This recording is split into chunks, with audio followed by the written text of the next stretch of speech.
నమస్తే welcome to tea news ప్రేక్షకులకు ముందుగా మహాశివరాత్రి శుభాకాంక్షలు అండ్ అలాగే హ్యాపీ విమెన్స్ డే. బులెటిన్లో ముందుగా హెడ్లైన్స్. శివనామ స్మరణతో హోరెత్తుతున్న ఆలయాలు, ముక్కంటి దర్శనం కోసం బారులు తీరిన భక్తులు. అబద్దాల రేవంత్ పై ఈ నెల 12న కరీంనగర్లో కథనబేరి విజయవంతం చేయాలని గులాబీ శ్రేణులకు కేటీఆర్ పిలుపు. ఇచ్చిన హామీలన్నీ ఏమయ్యాయని రేవంత్ రెడ్డిని నిలదీసిన కేటీఆర్, మగాడివైతే మాట నిలబెట్టుకోవాలని సవాల్. కేసీఆర్ కు రైతులు ఫస్ట్, రేవంత్ కు రైతులు లాస్ట్. పార్లమెంట్లో తెలంగాణ కోసం గొంతెత్తేది బీఆర్ఎస్ఏనన్న హరీష్ రావు. సాగునీరు లేక అల్లాడుతున్న రైతన్నలు, రోడ్డుపై బైఠాయించి ఆందోళనలు.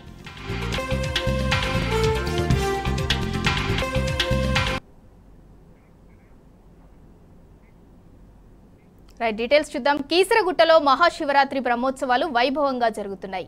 మహాశివరాత్రిని పురస్కరించుకొని ఉదయం 3 గంటల నుంచే భక్తులు ఆలయానికి పోటెత్తారు. కీసరగుట్ట ప్రాంతమంతా శివనామ స్మరణతో మార్మోగుతుంది. ఆలయానికి విచ్చేస్తున్న భక్తులకు ఎలాంటి ఇబ్బందులు తలెత్తకుండా అన్ని ఏర్పాట్లు చేశారు అధికారులు. కీసరగుట్ట ఆలయంలో దర్శనానికి వచ్చే భక్తులకు నిరాటంకంగా రేపు మధ్యాహ్నం వరకు దర్శనాలు కొనసాగుతాయని ఆలయ అర్చకులు చెబుతున్నారు. దీనిపై మరింత సమాచారం మా ప్రతినిధి గణేష్ అందిస్తారు.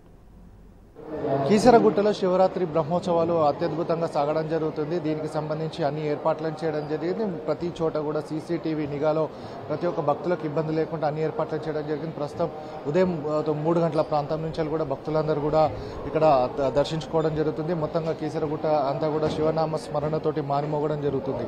ప్రతి ఒక్కరు కూడా ఇక్కడ కీసర భవానీ రామలింగేశ్వర స్వామికి మహత్యానికి సంబంధించి చూసుకున్నట్టయితే స్వామివారు అభిషేకం అంటే ముఖ్యంగా అభిషేకం ప్రియుడు అని చెప్తారు. కాబట్టి దానికి సంబంధించి ప్రతి ఒక్కరు కూడా అభిషేకం చేస్తే, పంచామృతాలతో అభిషేకం చేస్తే ఇక్కడ తమ పాపాలన్నీ పోతాయి అనేది ఉంటుంది. కాబట్టి ఇక్కడ ప్రతి ఒక్కరు కూడా అభిషేకంలో కంపల్సరీగా చేయడం జరుగుతుంది. అందులో భాగంగా ప్రస్తుతం మనం చూసుకున్నట్టయితే రామలింగేశ్వర స్వామి వారిని దర్శించుకొని ప్రతి ఒక్కరు కూడా ఉదయం నుంచి భక్తులందరూ కూడా క్యూ లైన్లో రావడం జరుగుతుంది. దీనికి సంబంధించి కూడా ఎట్లాంటి ఇబ్బంది లేకుండా ఇక్కడ అన్ని ఏర్పాట్లు చేయడం జరిగింది. ఉదయం 3 గంటల ప్రాంతం నుంచే భక్తులందరూ కూడా అటు కీసరగుట్ట నుంచి ప్రాంతం నుంచి కూడా ఇక్కడికి వస్తున్న నేపథ్యం కనబడుతుంది.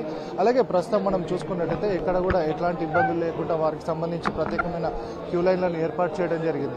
దీనికి సంబంధించి చూసుకున్నట్టయితే అటు విఐపికి సంబంధించి విఐఐపికి సంబంధించి కావచ్చు, అలాగే ప్రత్యేకంగా భక్తులు వచ్చే ప్లేసెస్ ఏవైతే ఉండడం జరిగిందో వారికి సంబంధించి కూడా ఎట్లాంటి ఇబ్బందులు లేకుండా వారికి అందరూ కూడా అన్ని ఏర్పాట్లను చేయడం జరిగింది. ముఖ్యంగా చూసుకున్నట్టయితే గతంలో ఏ విధంగానైతే దీనికి సంబంధించి 100 కోట్ల రూపాయలు కేటాయించడం జరిగిందో ఇప్పుడు కూడా కేటాయించడం జరిగింది. కానీ భక్తుల కోరిక ఏదైతే ఉండడం జరిగిందో 100 కోట్లు కేటాయించినప్పటికీ కూడా కొన్ని సందర్భాల్లో దీనికి సంబంధించిన గతానికి సంబంధించి ఇప్పుడు చూసుకున్నట్టయితే ఆ ఏర్పాట్లలో కొంచెం గతానికి సంబంధించి ఇప్పుడు కూడా కొంచెం లోటుపాట్లు కనబడుతున్నాయన్న సందర్భాలు కనబడడం జరుగుతుంది. దీనికి సంబంధించి ప్రత్యేకంగా అన్ని ఏర్పాట్లను చేయడం జరిగింది. రామలింగేశ్వర స్వామి వారికి సంబంధించి ప్రత్యేకంగా అన్ని ఏర్పాట్లు చేసిన నేపథ్యం కనబడుతుంది. కాబట్టి ఇందులో భాగంగానే ఆలయ ప్రాంగణంలో దీనికి సంబంధించిన ఏర్పాట్లను చేయడం జరిగింది. అలాగే రామాయణం సందర్భంలో కూడా రాముడు సీతమ్మ వారితో కలిసి ఇక్కడికి వచ్చినట్టు, అలాగే ఇక్కడ శివలింగ అభిషేకం చేసినట్టుగా కూడా మహత్యం చెప్తున్న నేపథ్యం కనబడుతుంది. ఫస్ట్ దీనికి సంబంధించిన ఆలయ అర్చకులు ఉన్నారు, వారిని అడిగే ప్రయత్నం చేద్దాం. వీరికి సంబంధించి మీరు చెప్పండి, ఎట్లా అసలు శివరాత్రి మహత్యం ఏ విధంగా ఉండబోతుంది? ఇక్కడ చాలా పరమ పవిత్రమైన రోజు శివరాత్రి. ఇక్కడ స్వామివారు ప్రతిష్ఠితో హియో దేవ సీతారామన ధీమత కేసరాద్రో విజయతే భవాన సహిత శివ అంటే రాముల వారి చేత స్వయంగా ప్రతిష్ఠింపబడినటువంటి స్వామివారు ఇక్కడ. ఇవాళ మహాశివరాత్రి పర్వదినము, ఇవాళ శుక్రవారం కూడినటువంటి మహాపర్వదినము. అయితే ఈరోజు ఉదయాన్నే స్వామివారికి మహాన్యాసపూర్వకంగా ఏకాదశి రుద్రపారాభిషేకం చేశాము. తర్వాత భక్తులకు కూడా మనము సామూహిక గర్భాలయంలో అందరికీ సాధ్యం కాదు కనుక ఇక్కడ సామూహిక అభిషేకాలు ఏర్పాటు చేశాము. అలాగే ఇవాళ అంటే శివరాత్రి యొక్క ప్రత్యేకత అడిగారు కదా, అంటే శివుడు లింగ రూపం దాల్చినటువంటి సమయం అన్నమాట. మహాశివరాత్రి పర్వదినం ప్రతి మాసంలో కూడా మాస శివరాత్రి వస్తుంది. కానీ ఇవాళ మాఘమాసంలో వచ్చే శివరాత్రి మహాశివరాత్రి, ఈ శివరాత్రి పర్వదినాన స్వామివారు లింగ రూపం దాల్చిన రోజు అనమాట. అందుకే దీన్ని మహాశివరాత్రి రాత్రిగా మనం చేసుకుంటాం. అన్ని పండుగలు ఉదయం పూట చేసుకుంటే ఇది మాత్రం రాత్రిపూట చేసుకుంటా ఉంటాం. అందుకే దీని పేరు శివరాత్రి అని వచ్చింది. అదే ఆ సమయంలో కూడా లింగోద్భవ కాలంలో విశేషంగా పూజలు చేస్తూ ఉంటాం. 6 రోజులుగా బ్రహ్మోత్సవాలు జరుగుతాయి. ఇది 3వ రోజు. ఇంకొక 3 రోజులుగా నిన్న రాత్రి స్వామివారి కళ్యాణ మహోత్సవం జరిగింది. ఇంకొక 3 రోజులు కూడా ఈ బ్రహ్మోత్సవాలు జరుగుతూ ఉంటాయి. స్వామి నుంచి అన్ని ఏర్పాట్లు చేశామని కూడా చెప్తున్న నేపథ్యం కనబడుతుంది. కాబట్టి అలాగే ఆలయ ప్రాంగణంలో వచ్చే వారందరికీ కూడా శివరాత్రికి సంబంధించిన ప్రాశస్త్యం ఏ విధంగా ఉండడం జరుగుతుందని కూడా చెప్తున్న నేపథ్యం కనబడుతుంది. కాబట్టి ప్రస్తుతం దీనికి సంబంధించి చూసుకున్నట్లయితే ప్రత్యేకంగా ఏ విధంగానైతే ఏర్పాట్లు ఉండడం జరుగుతుందో, ఎవరైతే వీఐపీస్ కావచ్చు, ఎవరైనా వచ్చినప్పుడు కూడా ప్రత్యేకంగా ఇక్కడ వారికి ఆశీర్వచనాలు కావచ్చు, స్వామివారి తీర్థ ప్రసాదాలను ఇవ్వడానికి కూడా ప్రత్యేకంగా ఆశీర్వచనానికి సంబంధించిన ఒక వసతిని కూడా ఏర్పాటు చేయడం జరిగింది. సో మొత్తంగా చూసుకున్నట్టయితే శివరాత్రికి సంబంధించి ఎట్లాంటి ఇబ్బందులు లేకుండా అన్ని ఏర్పాట్లు చేశామని కూడా అధికారులు చెప్తున్నారు. అలాగే పాస్లకు సంబంధించి కూడా అటు ఎవరైతే ప్రజాప్రతినిధులు ఉన్నారో అలాగే వీఐపీస్కి సంబంధించి కావచ్చు ఎట్లాంటి ఇబ్బంది లేకుండా అన్ని ఏర్పాట్లు చేశామని చెప్పడం జరుగుతుంది. కానీ కొన్ని చోట్ల చూసుకున్నట్టయితే గతానికి సంబంధించి అలాగే స్టాల్స్కు సంబంధించి చాలా చోట్ల కూడా గతంలో ఉన్న స్టాల్స్ మాత్రం ఇప్పుడు కనబడడం లేవు అని చెప్తున్న నేపథ్యం కనబడుతుంది. మొత్తంగా ఏదేమైనప్పటికీ కూడా భక్తులు శివరాత్రి రోజున తమ ఇష్టదైవాన్ని పూజించుకోవడం, తమ సకల పాపాలు పోతాయన్న ఉద్దేశం కొద్ది కూడా వారందరూ కూడా వస్తున్న నేపథ్యం కనబడుతుంది. కాబట్టి ఎట్లాంటి ఇబ్బంది లేకుండా కూడా ఇక్కడ ఉన్న అధికారులందరూ కూడా అన్ని ఏర్పాట్లు చేశామని చెప్తున్న నేపథ్యం కనబడుతుంది. Vote studio. శివనామ స్మరణతో నల్లమల పులకించిపోతుంది. రాత్రి పగలు తేడా లేకుండా మండు టెండను సైతం లెక్క చేయకుండా ముక్కంటి దర్శనం కోసం కాలినడకన బయలుదేరిన మాలధారులంతా ఎట్టకేలకు స్వామివారి దర్శనం చేసుకున్నారు. శివోహమంటూ ఆ ఓంకారేశ్వరుని పూజించి తన్మయత్నం చెందారు. శివయ్యను కనులారా చూసి పరవశించిపోయారు. ముగ్ధ మనోహరమైన పరమేశ్వరుడి రూపాన్ని చూసి ఆనంద పరవశులయ్యారు.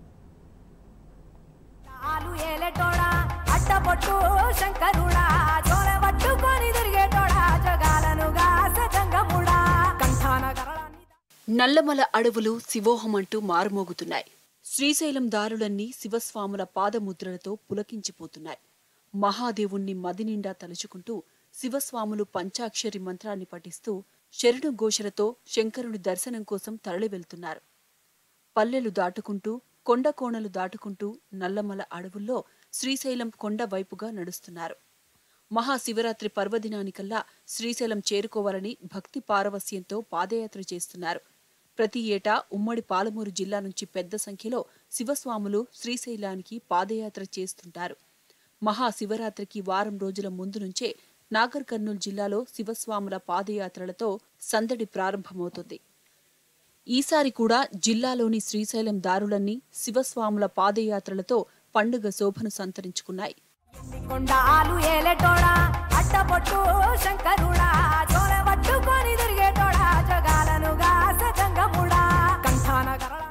మహాశివరాత్రికి ముందే ఉమ్మడి పాలమూరులో ముఖ్యంగా నల్లమల ప్రాంతంలో పండుగ శోభ సంతరించుకుంది. హిందువులందరికీ శివరాత్రి ఎంతో ముఖ్యమైన పండుగ. ఇందులో భాగంగా ఉపవాస దీక్షలతో పాటు శివాలయాల్లో పూజలు చేసి భక్తిని చాటుకుంటుంటారు. ఇదిలా ఉంటే ప్రముఖ జ్యోతిర్లింగ పుణ్యక్షేత్రంగా బాసిల్లుతున్న శ్రీశైలంలోని మల్లికార్జున స్వామి శక్తిపీఠమైన బ్రహ్మరాంబాదేవిని దర్శించుకునేందుకు శివభక్తులు పయనమయ్యారు. నియమ నిష్ఠలతో మాలధారణ చేసిన స్వాములు వివిధ ప్రాంతాల నుంచి శ్రీగిరికి పాదయాత్ర చేపట్టారు. నాగర్ కర్నూలు జిల్లా కేంద్రం నుంచి 130 కిలోమీటర్లు, పాలమూరు నుంచి 180 కిలోమీటర్ల దూరంలో క్షేత్రం విరాజిల్లుతోంది. అలాంటి మహిమాన్విత క్షేత్రానికి మొక్కులు తీర్చుకునేందుకు వేలాదిగా భక్తులు తరలి వెళ్తుంటారు. కాగా కాలినడకన పంచాక్షరి మంత్రాన్ని పఠిస్తూ వెళ్లి మహాదేవుణ్ణి దర్శించుకోవడం ఇక్కడ ఆనవాయితీగా వస్తుంది. ఉమ్మడి జిల్లాతో పాటు కర్ణాటక నుంచి సైతం వేలాది మంది పాదయాత్రగా ఈ క్షేత్రానికి తరలి వస్తున్నారు. శివరాత్రి నాటికి వారు ఇక్కడకు చేరుకొని స్వామివారిని దర్శించుకుంటారు.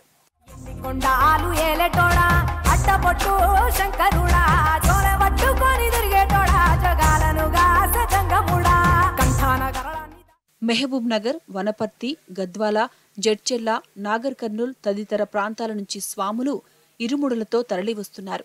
వారు నడుస్తున్న మార్గమంతా శివనామస్మరణతో మారుమోగుతుంది. మెహబూబనగర్ నుంచి శ్రీశైలం వరకు ప్రధాన రహదారి పొడవునా శివభక్తులతో సందడిగా మారింది. రాత్రి పగలు తేడా లేకుండా యాత్ర కొనసాగుతోంది. ఎండా చలిని సైతం లెక్క చేయకుండా నమశివాయ స్మరణతో భక్తి పారవస్యంతో స్వాములు ముందుకు కదులుతున్నారు. నల్లమల్ల అభయారణ్యం సైతం శంభో శంకర అంటోంది. శివస్వాములు పాదయాత్రగా నల్లమల్ల అడవి మీదుగా శ్రీశైలానికి సాగిపోతున్నారు. ఎత్తైన కొండలను ఎక్కుతూ దిగుతూ స్వామి సన్నిధికి చేరుకుంటారు. ఓవైపు కాళ్లు శరీరం నొప్పులు పెడుతున్నా, వాపులు బొబ్బలు వచ్చినా, అనారోగ్య సమస్యలు తలెత్తుతున్నా చేతికర్రే ఊతంగా దాదాపు 200 కిలోమీటర్ల దూరంలో ఉన్న మల్లన్నను దర్శించుకునేందుకు భక్తులు పయనిస్తున్నారు.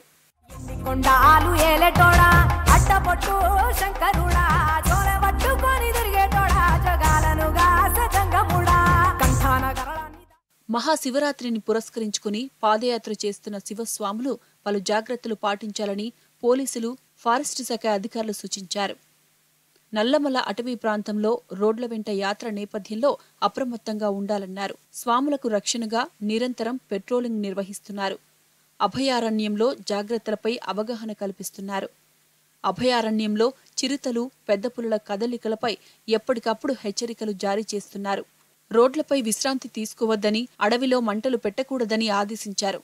అలాగే ప్లాస్టిక్ సామాగ్రిని ఎక్కడ పడితే అక్కడ పడేయొద్దని సూచించారు. ఇక శివస్వాముల కోసం కుల మతాలకు అతీతంగా ప్రజానికం స్పందిస్తోంది. శ్రీశైలం రహదారి పొడవునా అల్పాహారం, భోజనం, పండ్లు పంపిణీ చేస్తున్నారు. స్వచ్ఛంద సంస్థలు, వ్యాపారులు రోడ్లు, శివారు ప్రాంతాల్లో టెంట్లు వేసి నీడ కల్పిస్తున్నారు. నీళ్లను అందిస్తున్నారు. విడిది కోసం టెంట్లను ఏర్పాటు చేశారు. అనారోగ్యానికి గురైన వారికి మందులు అందిస్తున్నారు.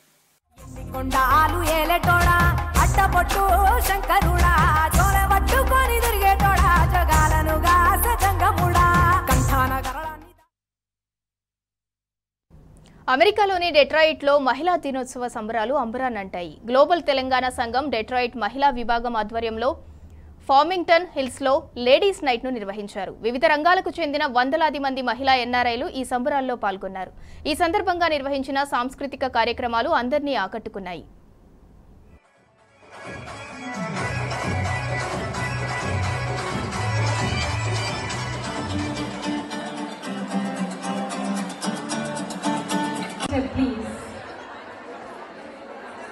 I think it looks like, before, I know, I'm sure they all must have been talking about the beautiful.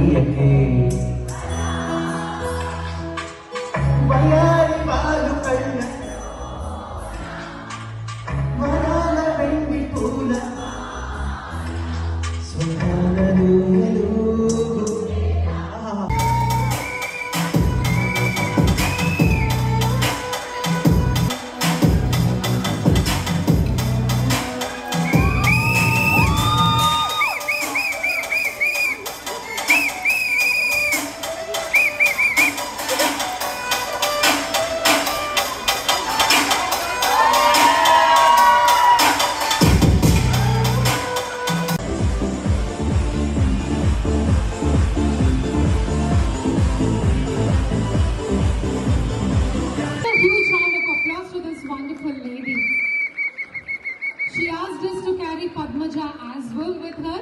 So wherever you go in Detroit, don't forget to say hi to her and catch up her wittiness to the point.